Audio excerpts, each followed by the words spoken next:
नमस्कार। प्रस्तुत है आज का चिंतन।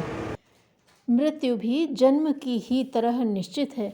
जो जन्मा है सो मरेगा। मरने के बाद स्वर्ग नरक के दरवाजों में प्रवेश करना पड़ता है।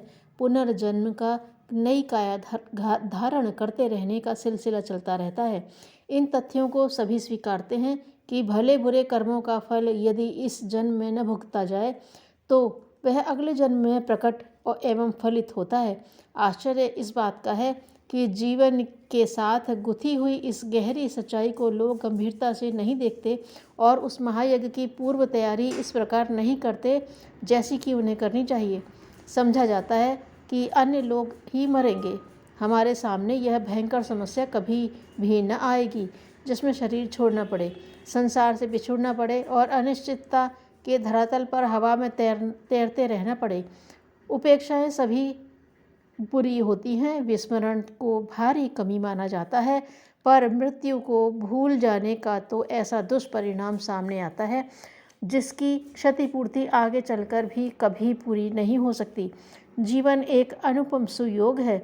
अन्य प्राणियों में किसी की भी शारीरिक संरचना और मानसिक संगठना ऐसी उच्च कोटि की नहीं है जिसे देखकर देवताओं का भी मन लल जाए और वे इसी के साथ जुड़े रहने में प्रसन्नता अनुभव करें। इस काया को सुरदुर्लभ होने की मान प्रतिष्ठा मिले। ऐसा शरीर खाने पीने के ही कोल्हू में पिलते हुए समाप्त हो जाए, कुछ महत्वपूर्ण न बन पड़े तो समझना चाहिए कि जन्म व्यर्थ ही चला गया।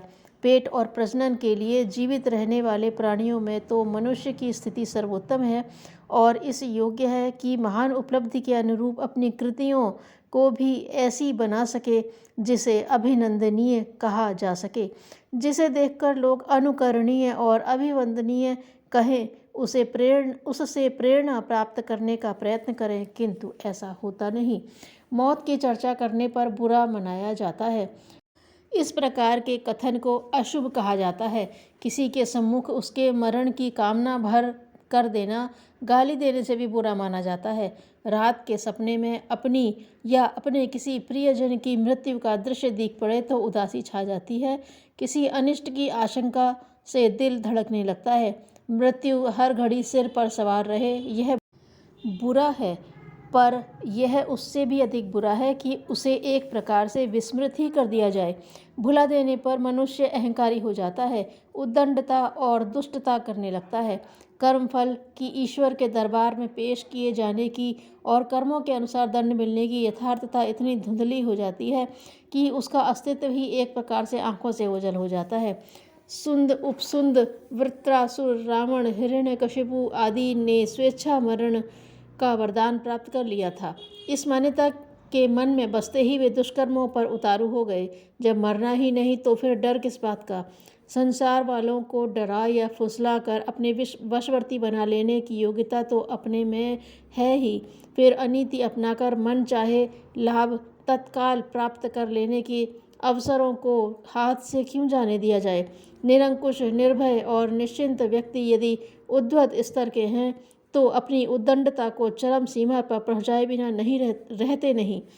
संसार के आतताइयों का इतिहास पढ़ने से विदित होता है कि उनकी कोई आवश्यकता नहीं अड़ी हुई थी, जिसके कारण वे अत्याचार एवं अपराधों के पहाड़ जमा कर लेने की बात सोचने पर प्रवृत्त होते।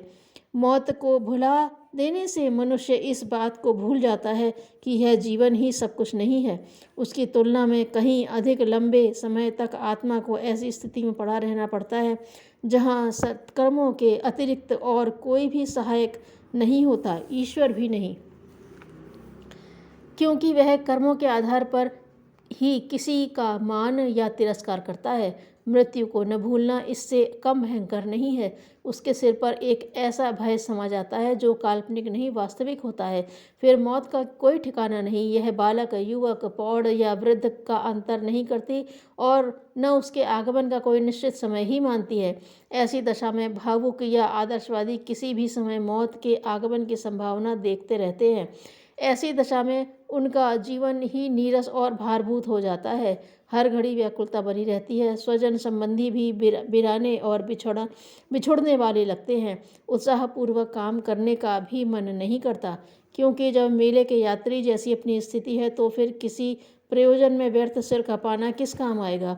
ऐसी ही उदासीनता के वातावरण में राजा परीक्षित ने अपने राजपाट का काम छोड़ दिया था और कथा श्रवण करके सद्गति के एकाकी प्रयास में जुट गए थे। किंतु यह तो सही तरीका नहीं।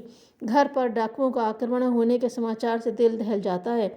उनकी सूचना गलत भी हो सकती है और उनका आक्रमण निष्फल भी बन सकता है, किंतु मृत्यु के बारे में कुछ कहा नहीं जा सकता। उसका आक्रमण कब चढ़ दौड़े और देखते देखते गर्दन मरोड़कर स्थिति में आमूल चूल परिवर्तन कर दे। गंभीरतापूर्वक यदि कोई मृत्यु की उपस्थिति निकटवर्ती अनुभव करने लगे तो उसकी स्थिति विक्षिप्त जैसी हो जाएगी। उससे कुछ भी डरते नहीं बन पड़ेगा। जब मृत्यु का स्मरण और विस्मरण दोनों ही विपन्नता उत्पन्न करते हैं तो उसके संबंध में क्या दृष्टिकोण अपनाया जाए जिससे सामान्य, स्वाभाविक और सही स्थिति बनी रहे। इस संदर्भ में गीताकार ने एक सही दृष्टिकोण दिया है कि आत्मा को अमर माना जाए और मरण को नए कपड़े बदलने जैसा अनुभव किया जाए। मृत्यु को अपनी सत्ता का अंत न माना जाए, वरन लंबी यात्रा के बीच बीच पड़ने वाली धर्मशाला की तरह अपनी स्थिति का अनुभव किया जाए। इसके फलस्वरूप दूरदर्शिता का उदय होता है। पिछले जन्मों में भुगती गई भ्रांतियों की कठिनाइयाँ तथा परिस्थितियाँ याद आती हैं और जी सोचता है कि उन बुरे दिनों की पुनरावृत्ति न होनी चाहिए। इसलिए ऐसा एक भी कर्म न बन पड़ना चाहिए जिसके कारण हेय परिस्थितियों में फिर से पिसना पिलना पड़े। यह भय कर्तव्य पालन की प्रेरणा देता है, ताकि उज्ज्वल भविष्य की संभावनाओं के विनिर्मित होते चलने की संभावना स्पष्ट होती रहे। मृत्यु के समय इस पंच भौतिक शरीर का ही अंत होता है, किंतु इसके बाद भी सूक्ष्म शरीर की सत्ता बनी रहती है। सूक्ष्म शरीर के साथ योग्यता, क्षमताएं, आदतें एवं धारणाएं साथ जाती हैं और उन्हीं के साथ उलझ सुलझ कर जीवधारी नरक का सुखद दुखद अनुभव करता रहता है। इसलिए सत् प्रयत्नों को निरंतर अंतिम समय तक जारी रखा जाए, ताकि अगले समय में भी वह संचित सुसंस्कारिता साथ रहे और जन्म के साथ ही वे संस्कार एवं सुविधा साधन उपलब्ध हो सकें जो सामान्यतया बहुत प्रयत्न करने पर भी बहुत दिन में हस्तगत होते हैं। मरण के संबंध में यही संतुलित दृष्टिकोण सही है कि शरीर बदलते हैं, आत्मा नहीं मरती। साथ ही वह पिछला आत्मिक उपार्जन भी साथ लेकर प्रयाण करती है। इस आधार पर कोई अपने इस लोक के साथ परलोक को भी समुज्ज्वल बना सकता है। इसकी प्रेरणा आत्मा की अमरता वाले सिद्धांत से ही मिलती है और वही सदा संतुलन भी बनाए रहती है। सद्ज्ञान का संवर्धन अपने आप में एक धन है। श्वेत केतु अध्ययन समाप्त कर घर लौटा तो अहंकारवश अपने पिता को प्रणाम तक नहीं किया। महर्षि आरुणि ने पूछा, ऋषिवर, ऐसी कौन सी पुस्तक पढ़ ली जिससे इतना अहंकार हो गया? विद्या का स्वरूप तो विनय है, वही नहीं सीख सका तो विद्या कैसी? श्वेत केतु ने अपनी भूल स्वीकार की और अपना अहंकार त्याग दिया। धन्यवाद।